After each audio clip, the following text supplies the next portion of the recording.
Israel ने पूरा किया 7 अक्टूबर के खून खराबे का बदला। हमास चीफ इस्माइल हानिया को तेहरान में मार डाला, उड़ा डाला घर। अब क्या है पूरा मामला, आइए जानते हैं। इजराइल ने 7 अक्टूबर को अपने देश में हुए खून खराबे का बदला पूरा कर लिया है। पिछले 9 महीने से बदले की आग में झुलस रहे इजराइल ने बुधवार तड़के हमास चीफ इस्माइल हानिया को ढेर कर दिया है। चौंकाने वाली बात यह है कि हानिया को गाजा, फिलिस्तीन या कतर में नहीं बल्कि ईरान की राजधानी तेहरान में मारा गया। हमास ने खुद बयान जारी कर अपने चीफ की मौत की पुष्टि की है। दरअसल हमास चीफ इस्माइल हानिया मंगलवार यानी 30 जुलाई को ईरान के नए राष्ट्रपति मसूद पेजेश्कियन के शपथ ग्रहण समारोह में शामिल हुआ। इस दौरान ईरान हानिया के सर्वोच्च नेता अयातुल्ला अली खामेनेई से भी मुलाकात की थी। इसके अगले ही दिन बुधवार यानी कि आज सुबह इजराइल ने उस घर को ही उड़ा दिया जिसमें इस्माइल हानिया ठहरा हुआ था। ईरान के इस्लामिक रेवोल्यूशनरी गार्ड कॉर्प्स यानी IRGC ने बयान जारी कर कहा कि हमला तेहरान में हानिया के ठिकाने को निशाना बनाकर किया गया। इसमें हमास चीफ के साथ साथ उसका एक बॉडीगार्ड भी मारा गया है।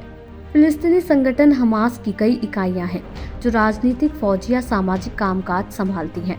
हमास की नीतियां एक कंसल्टेटिव बॉडी तय करती हैं। मुख्यालय गाजा पट्टी इलाके में ही है।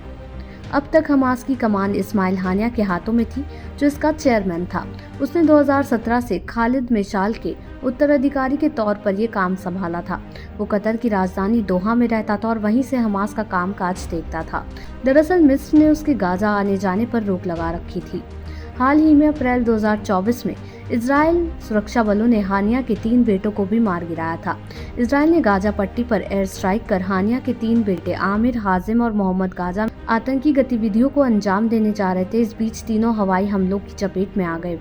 बता दें कि इजराइल और हमास के बीच जंग 7 अक्टूबर 2023 से जारी है। तब हमास ने इजराइल पर हमला कर दिया था जिसमें 1200 लोग मारे गए थे। हमास ने 250 नागरिकों को बंधक भी बना लिया था।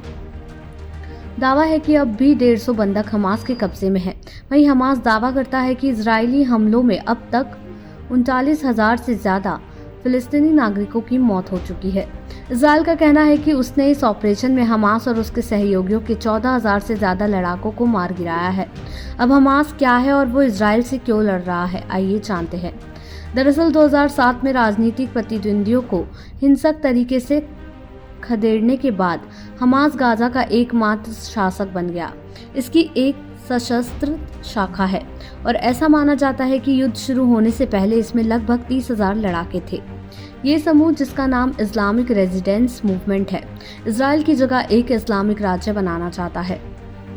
हमास इजराइल के अस्तित्व के अधिकार को अस्वीकार करता है और इसके विनाश के लिए प्रतिबद्ध है। हमास ने अपने हमले को फिलिस्तीनी लोगों के विरुद्ध इजराइल के अपराधों के जवाब के रूप में उचित ठहराया। इनमें इस्लाम के तीसरे सबसे पवित्र स्थल अल अक्सा मस्जिद, जो कि कब्जे वाली पूर्वी यरूशलेम में है, पर सुरक्षा छापे और कब्जे वाले पश्चिमी तट में यहूदी बस्तियों की गतिविधियां शामिल हैं। 3 हफ्ते बाद इजराइल ने जमीनी हमला किया। उसने समुद्र से भी गाजा पर बमबारी की है। प्रारंभ में हमले उत्तरी गाजा, विशेषकर गाजा शहर और उसके नीचे स्थित सुरंगों पर केंद्रित थे, जिनके बारे में इजराइल का कहना था कि वो हमास के सैन्य अभियानों का केंद्र थे। इजराइल ने उत्तर में रहने वाले सभी 1.1 मिलियन लोगों को उनकी सुरक्षा के लिए दक्षिण की ओर जाने का आदेश दिया। आपको बता दें कि हमास द्वारा अपहृत किए गए 253 पुरुषों, महिलाओं और बच्चों में से अधिकांश नागरिक थे। इनमें बुजुर्ग लोग, विकलांग और चिकित्सा संबंधी समस्या वाले लोग भी शामिल थे। सबसे छोटा बच्चा 9 महीने का था। गाजा में हमास ने उन्हें सुरंगों और लड़ाकों के घेरों में छिपा दिया। अप्रष्ट रिपोर्ट से पता चलता है कि कुछ को अन्य आतंकवादी समूह ने पकड़ रखा है।